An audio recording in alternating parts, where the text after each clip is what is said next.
tangan aku ditetesin lilin sama dia. Aku diancam, terus muka aku overthinkingnya itu udah sampai kena ke fisik ya. Jadi Dan aku handle case sangat banyak. Makanya aku bilang anxiety bisa diselesaikan. Which is aku di mana? aku di mana? And I wish ini lasting. Semoga nggak ada pertemuan kedua saudara-saudara ya. You watching Into the Light podcast. Halo semuanya, hari ini kita kedatangan Kalistia. Hai. Hai. Kalistia, apa kabarnya? Baik. Baik. Not too good, but good. So thank you buat hadir ke sini gitu ya, buat sharing kisahnya kamu. Nanti ya siapa tahu ada bisa yang kita work it out bareng gitu. Semoga di sesi hari ini bisa bantu kamu juga. Ya jadi aku nggak tahu sih, mungkin boleh ceritain dikit gak sih case kamu kayak gimana sih gitu. Jadi aku itu diagnose anxiety disorder, which is udah 10 tahun yang lalu. Itu starting berarti sekarang kan aku umur 27. Oke. Dulu umurnya 17, pas awal-awal kena itu pas masih SMA kelas 2. Setelah alami itu berserta gejala-gejala fisiknya semua itu makin parah, menahun, nggak pernah ditreat sama sekali. Karena waktu itu juga mau ke psikiater, cuman mamaku bilang kayak nggak lah, lu nggak gila, nggak usah ke psikiater gitu loh.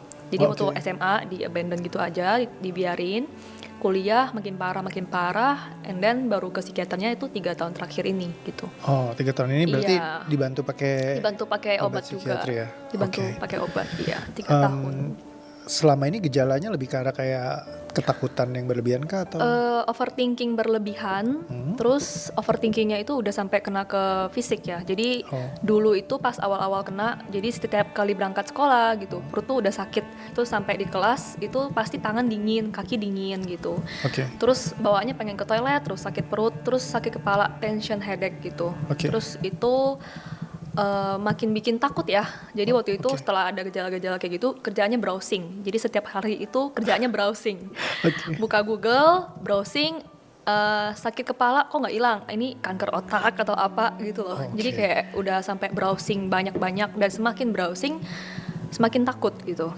Nah tapi yang aku notice waktu itu sebenarnya ada triggernya kenapa sampai akunya overthinking gitu.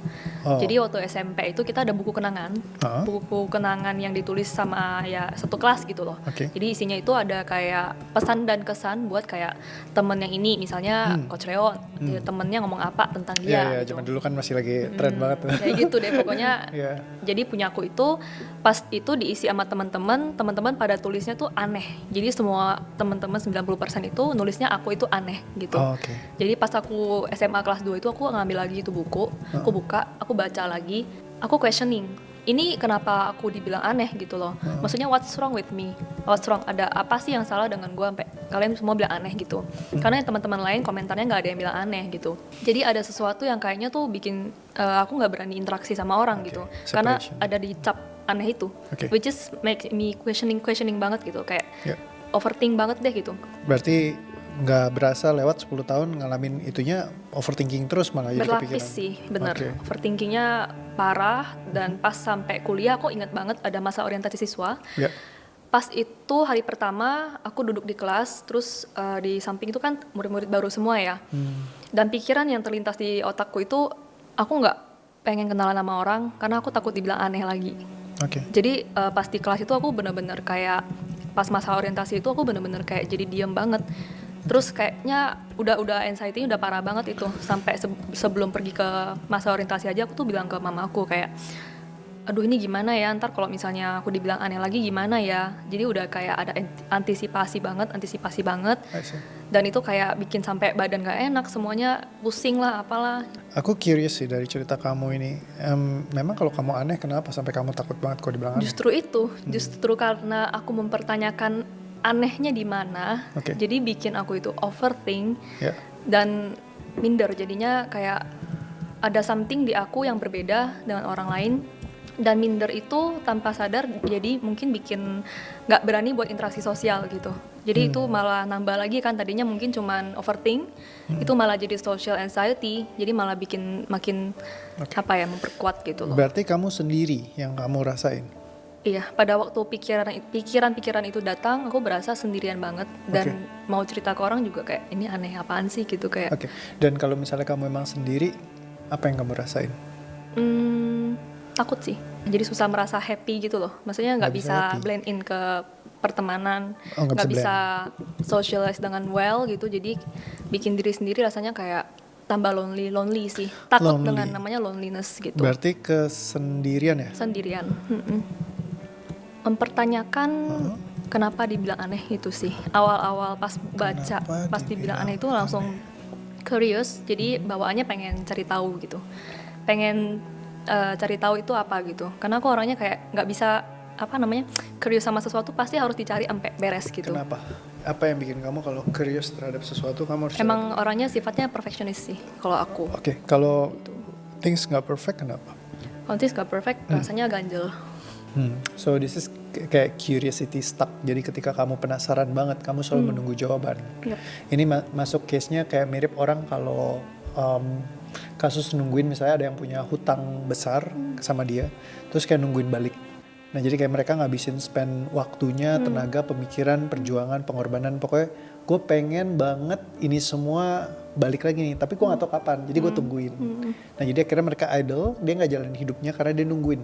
Nah sama kayak kamu, ketika kamu merasa ganjel, cemas, gara-gara kamu curious, justru curiousnya ini nyangkut di sistem kamu nih. Nah gimana caranya buat kamu nge-break semuanya? Salah satu cycle-nya ini karena dia kan looping. Karena kamu curious, kamu pengen tahu, kamu mempertanyakan gitu, terus jadi kayak, iya malah jadi loopingnya itu yang bikin kamu jadi kayak, aduh gue harus tahu nih jawaban ini gitu. Iya. Nah what if kalau kamu nggak usah tahu, misalnya just kayak ya udah closure aja, kayak mereka mau tulis aku aneh ya sudah nggak apa-apa, it's okay. Nah ketika kamu juga bisa kayak misalkan accept yourself kayak completely, ketika dibuang ya, ini bukan soal acceptance ya, tapi dibuang dari tubuh kamu bahwa kamu akan ya udah mereka mau pandang gue apapun, it doesn't affect me gitu. Apalagi kayak sekarang sama dulu kan beda ya. Ya dulu mungkin kamu perlu mikirin itu karena kamu masih kecil ya. Yep. Pandangan orang sekeliling penting gitu. Penting, yes. Tapi di sekarang kan enggak kan. Jadi kayak ketika kamu buang ini semua, kebutuhan kamu akan curiosity-nya, gue harus tahu jawabannya mereka ini, kamu akan close the loop karena itu jadi nggak penting lagi. Jadi closure-nya kamu adalah ya you just knew that ya teman-teman kamu lakukan itu udah selesai. Ya mungkin mereka lagi iseng bareng ngerjain kamu gitu kan. Atau macem apa aja bisa jadi kan. Iya. Cuman ya skenario bisa banyak dan kamu what if kalau kamu nggak perlu tahu. Dan itu juga nggak perlu ngeganjel di dalam sistem kamu. Nah ini yang kita akan break buat dirilis. Jadi aku akan coba bantu rilis di sini.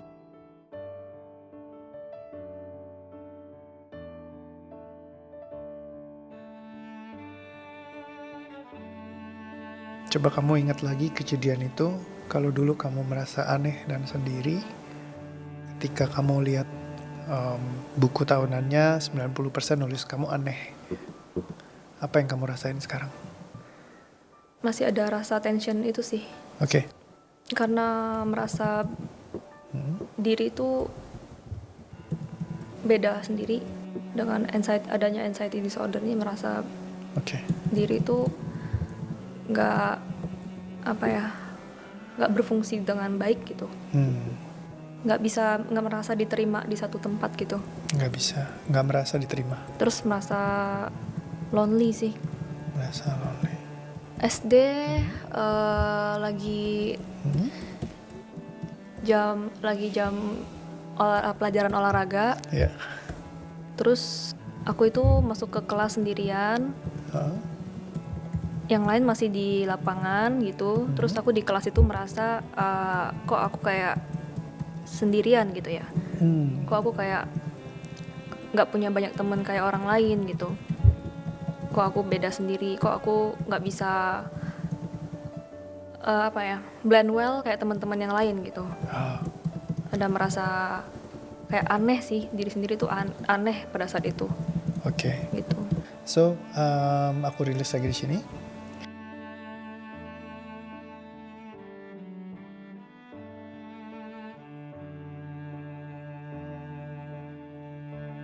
Ketika kamu ingat lagi nggak diterima di SD, apa yang kamu rasain? Udah oke sih. Tadi kamu ngerasa sedih, kamu sendiri, nggak bisa blend well. Kalau udah nol, kamu lihat lagi kayak cuma nonton film.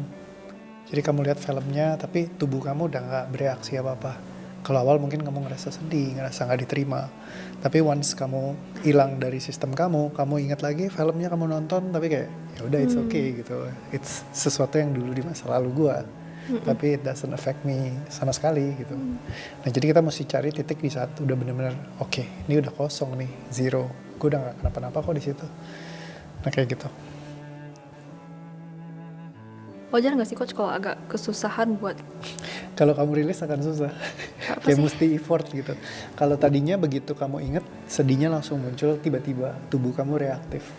Tapi once dia hilang, kamu cariin tuh susah. Kayak tadi ada perasaannya, sekarang kayak kosong aja gitu. Karena kalau kosong, space-nya jadi punya kamu sendiri.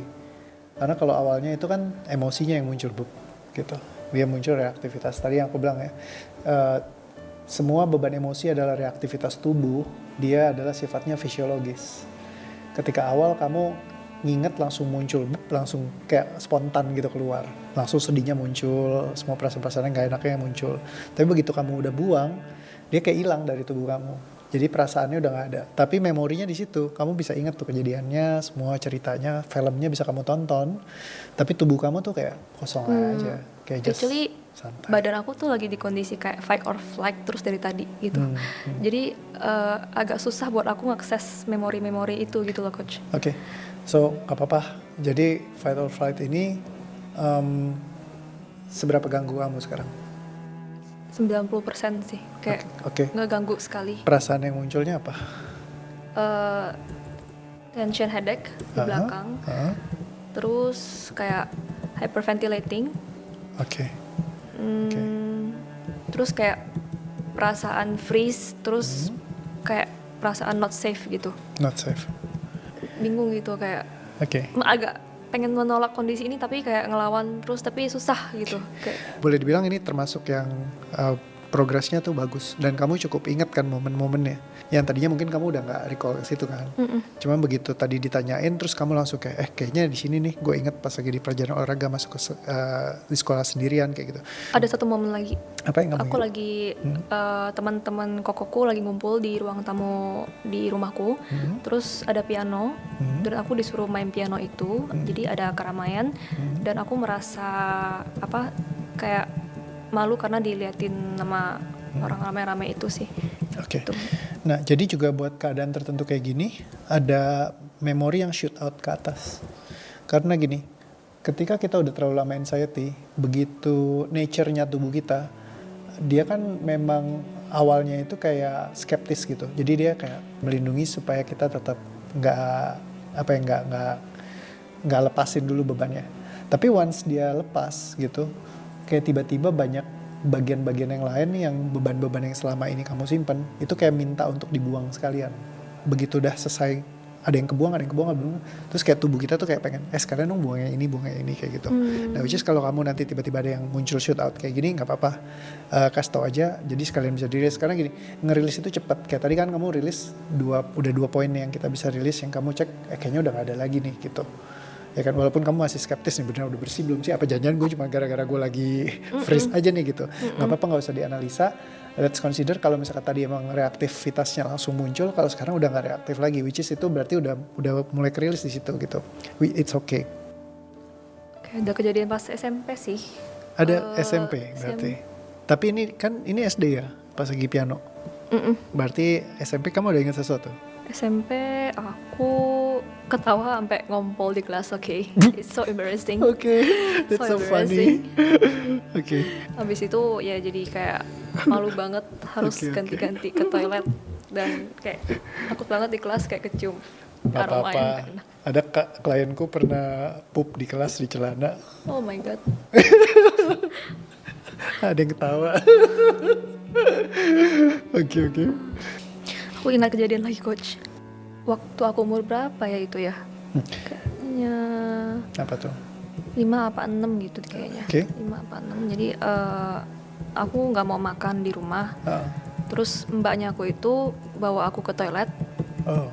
Terus aku diancam, terus muka aku disemprot pakai bidet.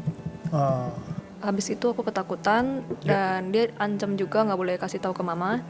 Setelah disemprot pakai bidet itu, tangan aku ditetesin lilin sama dia. Gara-gara nggak makan. Gara-gara suka ngemut makanan terus nggak mau telan gitu. Jadi takut air, jadi tiap kali mandi itu keramas tuh mesti kepalanya begini, nggak boleh kena muka air itu. Terus di sekolah kayak pelajaran berenang gitu, aku nggak berani nyelam gitu, nggak berani ikut teman-teman yang lain buat berenang gitu. Kayak terancam gitu. Terancam. Salah satu yang menyebabkan anxiety dalam jiwa seseorang itu ketika kita ngalamin ancaman. Ya kayak aku waktu itu pernah tenggelam, itu jadi pattern yang bikin semua anxiety-nya aku, karena kita harus merasa aman kan. Nah selama itu belum dibuang dari sistem kita, dia akan memicu terus. Nah possibility yang tadi ini bisa jadi salah satu core emotion yang nyangkut bahwa kamu pernah ya diancam pakai bidet disemprot gitu kan, kayak buat kamu yang si anak itu usia 5 tahun ya nggak safe banget. Nah itu bisa mungkin jadi satu pemicu yang kamu jadi overthinking. Nah biasa nggak cuma satu yang memicu tapi ada banyak. Nah ini mungkin salah satunya. Jadi kita coba pecahin lagi ya.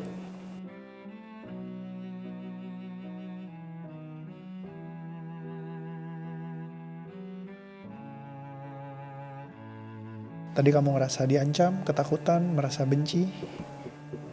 Kalau sekarang kamu ingat lagi apa yang kamu rasain? Actually ada memori yang pop up lagi sih. Jadi aku nggak mau minum jus, terus mama ngunci aku di toilet. Dan itu kayak gelap gitu toiletnya, kecil. Dan aku kayak gedor-gedor gitu, kayak gedor-gedor dari toilet. Mau keluar terus aku kayak ketakutan di situ.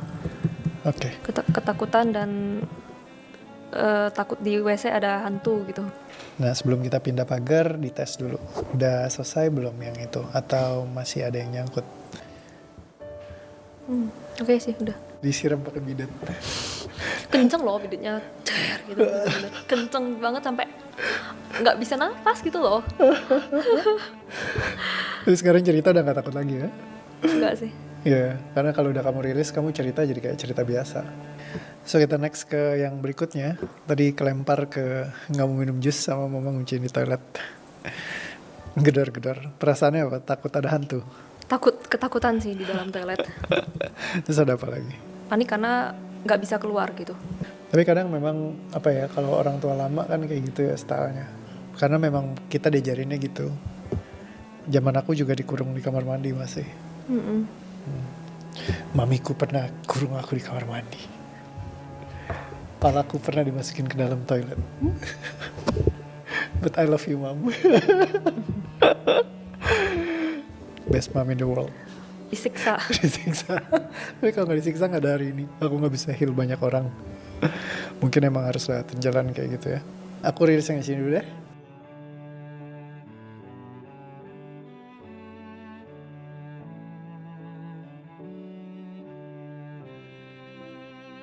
Apa yang kamu rasain? Nggak bisa merasakan apapun sih. Udah kosong? Yep. Oke. Kalau udah kosong biasa kita harus ngetes dulu. Jadi dicobain. Ada kamar mandi nanti dimasukin situ dikunciin. Terus ketemu hantu. Drew bagian semprot bidet. Bagian tetes lilin. Iya. Marita tetesin lilin. Waduh ya. Oke. Menyeramkan. Yes, jadi biasa emang ya kita buang-buangin kayak gitu ya, sampai benar-benar kayak kosong, nggak berasa lagi. Kalau tadinya kayak nyangkut banget gitu, kayak rasa nggak aman segala macam. Karena itu yang berkontribusi. Jadi kalau kamu ngelihat anxiety-nya kamu, itu dia nggak cuman sekedar gue anxiety nih, gue takut. Bukannya starting yang SMA itu ya, karena dari aku sih merasa dari SMA itu coach. Iya, sebelum kamu SMK kan kamu ada SD, kamu ada kelas 6, kamu ada. Sampai. Iya, jadi SMK gitu. Itu adalah kayak katalisnya. Kayak kamu punya semua ingredients bahan bakunya, terus kayak nasi gorengnya tuh jadinya di situ dimasak ya. Tapi kamu udah nabungin dulu nih nasinya, ayamnya, dagingnya, telurnya, begitu jadi satu di sana, dimasak, baru jadi nasi goreng. Tadi itu kita mecahin ingredients ya. Mana ayam, mana telur, mana nasi, mana sayur, mana ini dipecahin dulu semua satu-satu, kita beresin dulu semuanya. Ketika udah dipecah, baru kita masuk ke main course-nya. Kayak gitu. Nah jadi lebih karena kayak mecahin ini supaya kita tahu problem gue tuh di sini. Jadi tadi ada yang kita explore sekitar 6 titik yang udah kita beresin. Ketika kamu ingat lagi kamu di buku tahunan itu, apa yang kamu rasakan sekarang? udah nggak ada sih. Misalnya lihat saya 10-20 tahun lagi, 30 tahun lagi, kamu masih ngalamin itu terus. Oh my god, I better myself. Apa yang kamu rasain? Oh my god. Let's say imagine 70 tahun ke depan, kamu udah rambutnya putih, tapi kamu masih yang kayak Oke. Apa yang kamu rasain? Panik sih, kayak anjir. Ini langsung diomelin, lu lagi install trauma. Oke, anjir. Terus apa yang kamu rasain? Will go crazy. Lebih ke takut atau lebih ke Takut sih. takut? Cari tahu lagi sumber anxiety itu datangnya dari mana. Oke. Ada kepuasan sih kalau udah lagi googling gitu. But kayak at the end Makin semuanya googling makin takut makin padahal. googling, makin takut. Fire back gitu. Googling gitu, Iya. fire back lagi. Semakin kamu tahu, semakin kamu ketakutan. Kalau anxiety biasanya begitu. So, mari kita rilis.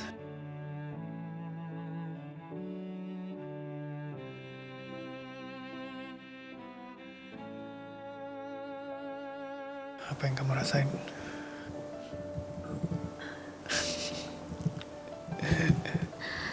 Kayak tipe gue, Drew.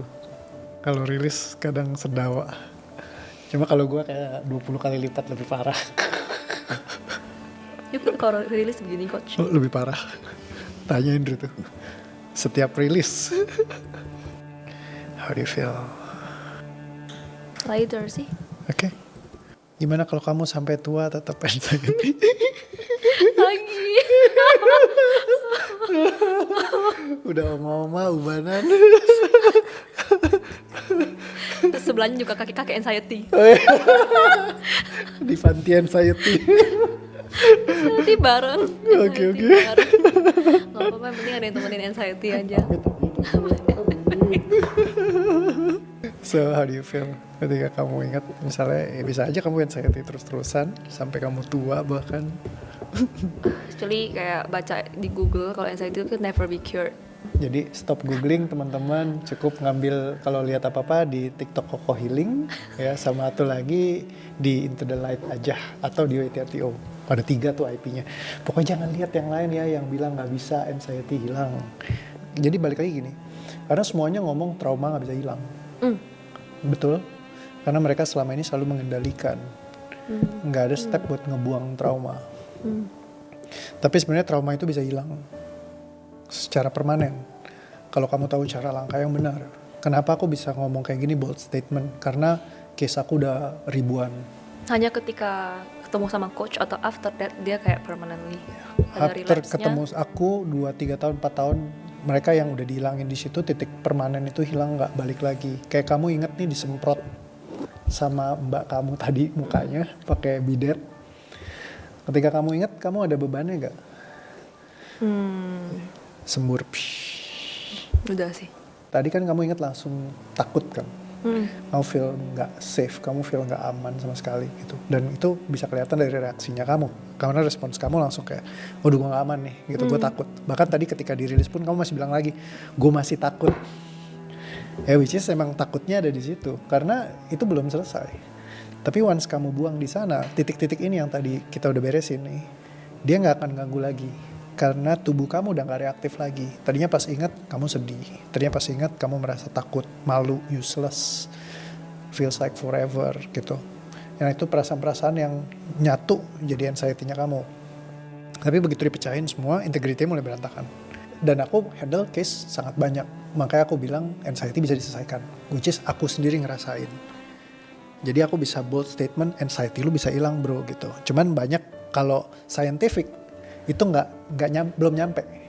Jadi kalau dibilang ini beyond science karena this is something new yang memang di luar dari semua science yang pernah ada. Jadi this is something yang scientifically nggak proven karena belum dibuktikan. Tapi mark my word, ini akan jadi sesuatu new standard di masa yang akan datang.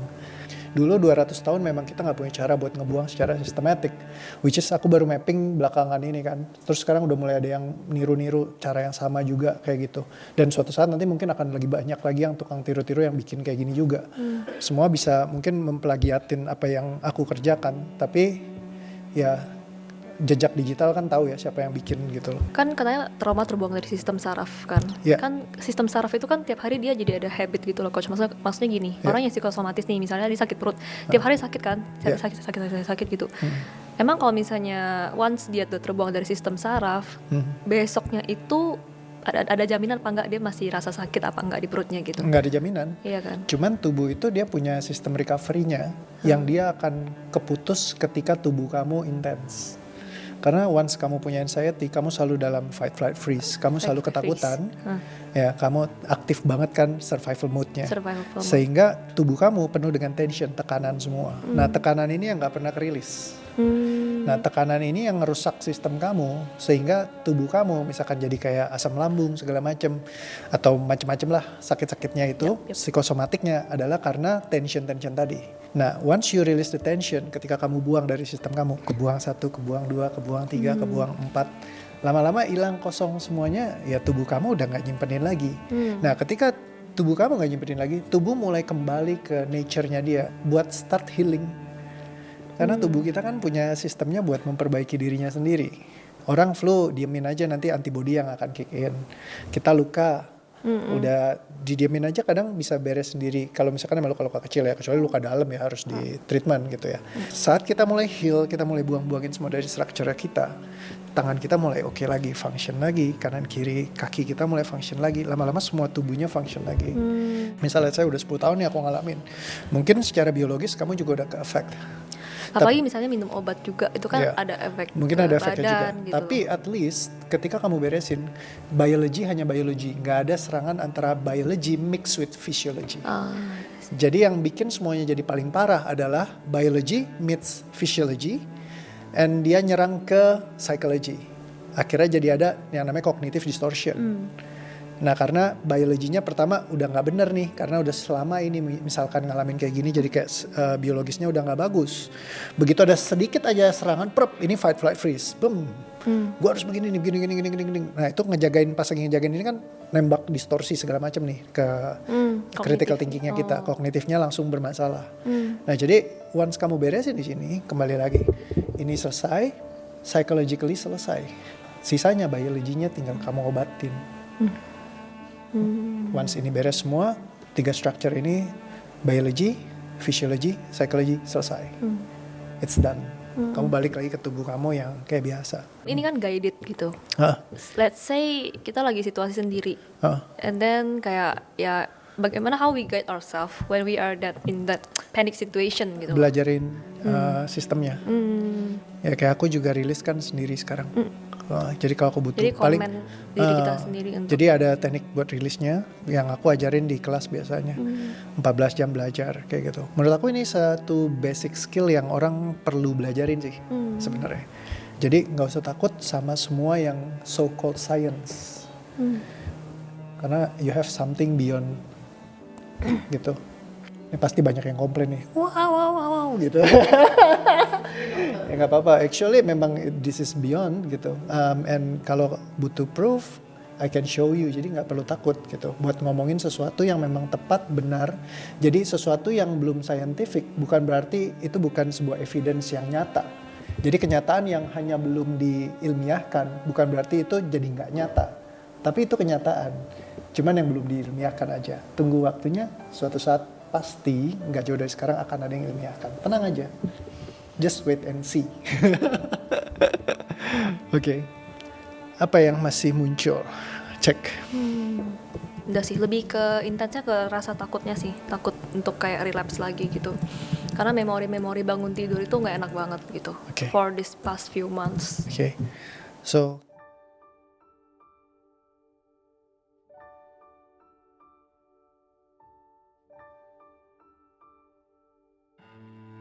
besok kamu bangun tidur, dia muncul semua lagi. Terus kamu anxiety lagi kayak kemarin lagi. Lalu kamu gak bisa chill dan relax, kamu survival mode dan relapse lagi. Apa yang muncul? Wait.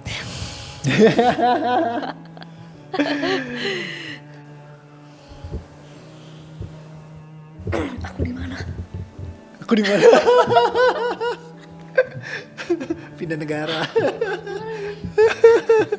Aduh. Kenapa, di mana?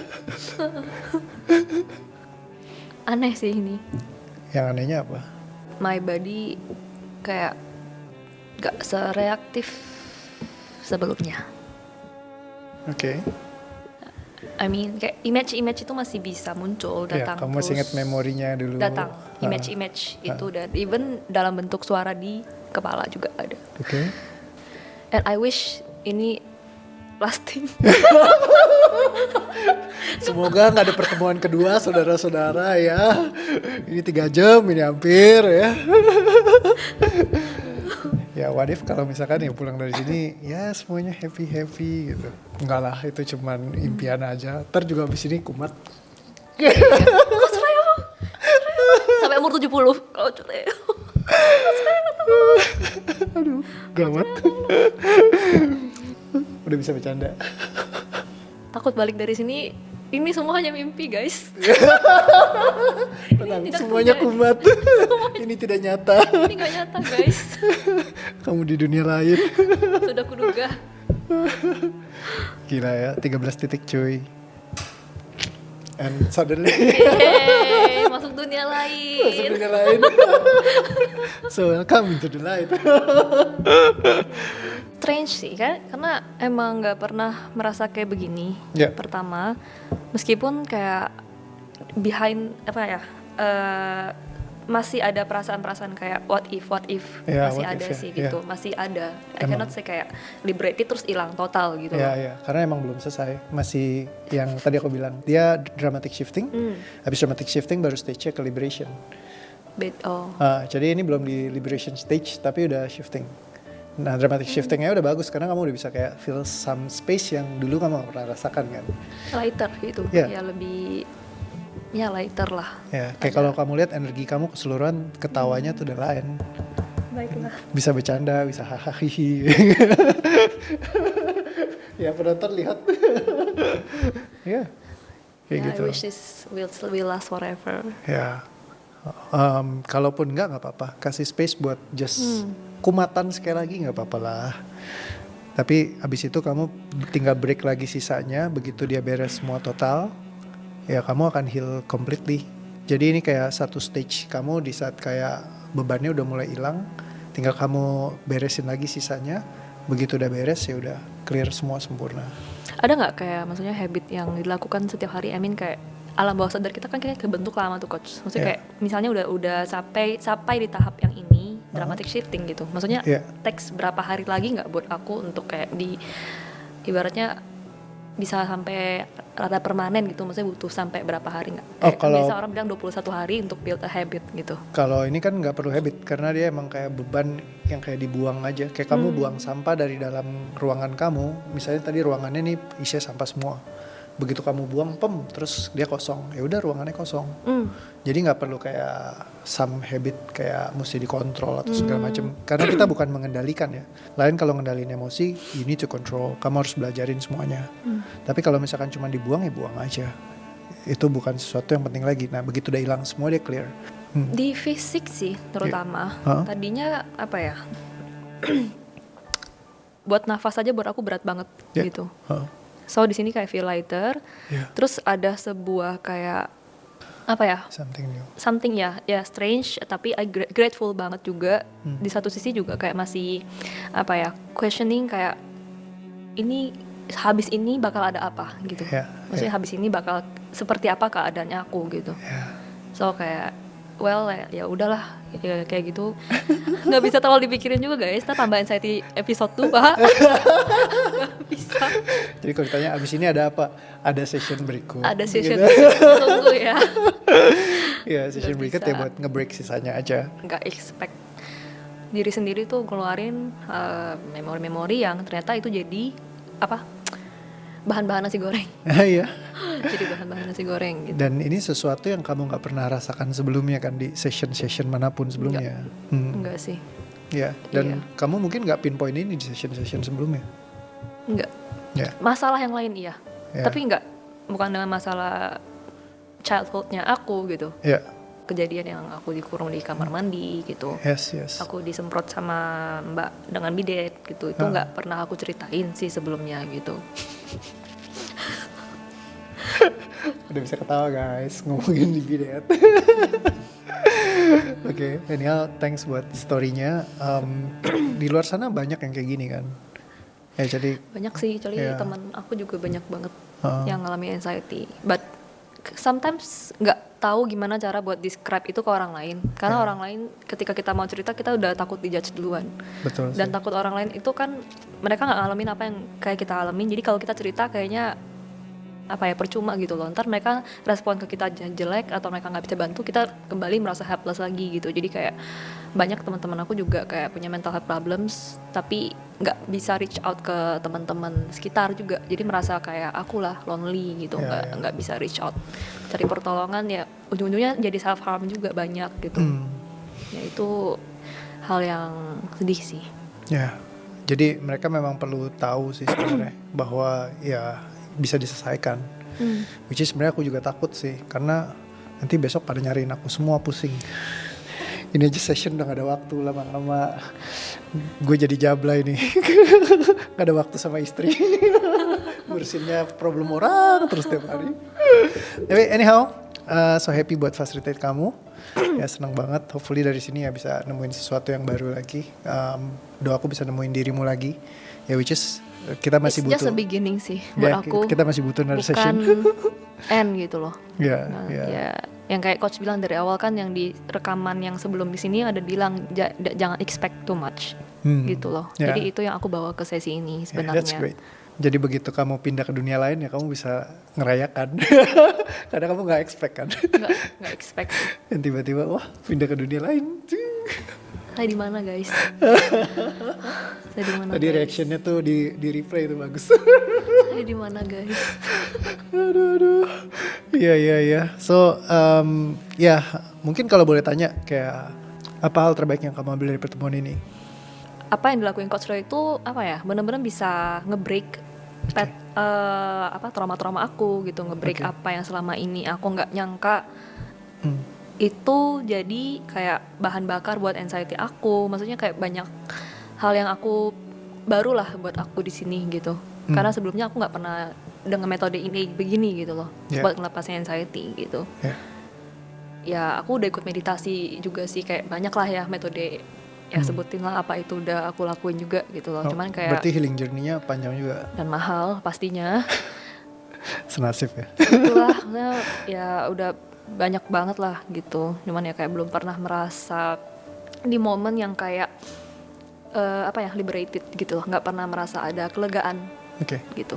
Nggak pernah merasa ada kelegaan dan terbantu gitu. Jadi I hope kayak dari program Coach Reo ini buat aku jadi biar kedepannya aku bisa punya senjata sih buat kayak tackle aku punya overthinking lagi atau apa. Kan nggak mungkin terus-terusan nyari coach juga gitu kan. Jadi kalau misalnya nanti ada lagi gitu, ya tiap orang pasti kan ntar dalam hidupnya nemu masalah baru terus gitu. Dan aku juga nggak tahu, maksudnya anxiety aku ada lagi kayak gimana. Nah itu kan aku nggak tahu gitu. Tapi at least kayak hari ini aku belajar punya senjata itu dari Coach Reo gitu. Kayak bisa buat nanganin ke depannya gitu, gimana ya. Ternyata healing itu sakit, tapi ujungnya kalau udah ketemu Coach Reo berhasil. Thank you. Awalnya sempet ragu gak sih? Skeptis malah, kayak gimana ya misalnya dalam berapa jam doang, dan aku udah ngerasain ini 10 tahun lebih gitu loh. Cuman ya udah sampai bisa di titik ini ya satu kata grateful sih gitu. Thank you. Grateful, dan aku tahu kalau ini tuh semua karena Tuhan gitu. Tuhan yang bawa aku sampai titik ini, bisa ketemu Coach Reo juga. Kemarin itu udah juga, dan itu aku yakin Tuhan juga tahu seberapa aku keras buat nyelesain problem aku yang ini gitu loh. Karena aku mau cerita ke berapa orang pun nggak, kayaknya emang susah banget ini. Hal yang sulit banget untuk orang ngerti tentang anxiety ini gitu loh. Memang kalau yang nggak paham, nggak pernah ngerasain, nggak tahu. Karena kan kalau aku tahu, jadi aku ngerti. Makanya aku paham structure segala macam juga karena banyak yang aku treat diriku sendiri kan. Jadi aku tahu pola berpikirku kayak apa, overthinkingnya kayak gimana, apa proses-proses yang berjalan di belakangnya. Jadi makanya kayak paham banget gitu, kayak gimana. Soalnya aku bukannya belajar dari sampel. Kayak ngerjain orang lain, kasusnya orang, tapi aku memang karena di sini yang muncul sendiri terus kan, sampai dia benar-benar hilang kosong tuh aku tahu gitu. Dan ketika dia bolak-balik kayak relapse terus dulu, ketika aku coba banyak berbagai sistem yang aku coba, aku juga ngerti. Jadi ketika once dia hilang selesai, ya udah benar-benar hilang tuh ya, maka aku bilang anxiety sesuatu yang bisa diselesaikan dan butuh waktu doang aja, kayak mungkin sekitar 5 jam 6 jam gitu. Kalau kita beresin sampai benar-benar precise semuanya misalnya, kita benar-benar kayak telusurin semua sisirin gitu pelan-pelan. Iya ya, makanya aku bilang ini nggak pengennya bertahannya forever kan, cuman kayak ya Finger cross. Nanti kita coba cek dulu. Jadi kita masih harus observasi dan harus ngecekin yang tersisa. Kita beresin. Tapi banyak juga yang kena liberated gini aja mereka udah kayak santai banget di keseharian mereka. Bisa aja kayak kasus Fanny sampai hari ini tuh kamu lihat di YouTube yang pertama awal-awal di OE. Itu sampai hari ini dia masih happy-happy, santai-santai aja dengan hidupnya. Yang tadinya nggak bisa ngapa-ngapain sesuai yang diceritain di videonya. Kayak gitu. Jadi ya semoga ya ini juga bantu kamu buat lebih asik. Oke? Thank you, pleasure. Makasih. Mungkin aku brief dulu sedikit buat semua penonton. So guys, jadi kamu bisa lihat transisinya ketika seorang anxiety dulu punya ngalamin berat banget ya, dari kita bisa lihat, dan ketika dia udah beresin juga akhirnya benar-benar ya berubah gitu, bisa ngelihat terutama dramatic shiftingnya itu asik banget ya, ngelihat dia kayak pindah dunia guys. Iya, Dunia lain. Jadi itu sesuatu reaksi ketika tubuh kita memang beban yang udah 10 tahun udah nyiksa banget, dia hilang tiba-tiba ya, kayak liberating banget. Nah jadi momen seperti ini yang menunjukkan bahwa secara fisiologis kita bisa benerin nih. Jadi kayak bukan dari level psikologinya, tapi fisiologis tubuhnya kita bisa, reaktivitasnya kita matikan total kembali kayak dulu. Karena tubuh kamu gak didesain buat nyimpen beban psikosomatik. Jadi kalau dia kesimpan terus, nanti jadi GERD, asam lambung, anxiety dan lain-lain. Ketika kamu buangin semua ya, ada momennya ketika dia akan clear sempurna, kamu balik lagi kayak dulu lagi. Jadi kalau ada yang bilang anxiety nggak bisa selesai, harus seumur hidup segala macam. Belum ketemu Coach Reo aja itu. Karena belum ketemu sistem ini aja. Jangan ketemu saya semua dong, belajarin sistemnya aja ya. So kalau kamu pengen beresin, mungkin kamu juga ngalamin kayak Kalis alamin gitu ya selama bertahun-tahun. Jangan sampai 10 tahun kayak dia. Amit ya. Kalau bisa diberesin dulu ya lebih cepat lebih baik. Karena kalau nggak makin ketumpuk, makin lama. Kalau kamu acceptance, kamu terima, kamu kendalikan, lama-lama bisa jadi bom dalam hidup kamu. Tapi kalau kamu bisa buang semua, selesai, clear, kamu balik kayak dulu lagi, you can be happy dan ya kembali kayak diri kamu yang dulu yang bahagia. Nggak jaminan sih. Ya, tapi kalau kamu coba di sistem lain juga nggak jaminan. Jadi semua sistem nggak ada yang jaminan gitu. Tapi sistem ini boleh dibilang cukup bisa aku percaya sih, selama ngeliat ribuan klien, they transform. Mungkin kamu juga bisa transform dengan sistem ini, atau keluarga kamu, atau teman kamu, atau siapapun yang kamu kenal yang punya anxiety mungkin bisa dibantu. Ya, kita nggak pernah tahu. So, thank you. Guys, seneng juga akhirnya bisa liberated, hopefully makin happy, makin asik lagi. Amin. And sosial medianya boleh di follow gak teman-teman? Oh ya, kalau ada yang mau cari jodoh silakan Instagramnya. Ini jangan cari jodoh, nggak sih. Margaret ya. Ini ada yang cari jodoh ini. Aduh, ada yang cari jodoh. Si Pak Comblang, si Coach Reo. Harus yang benar, yang mapan, yang baik, yang setia, yang ganteng ya.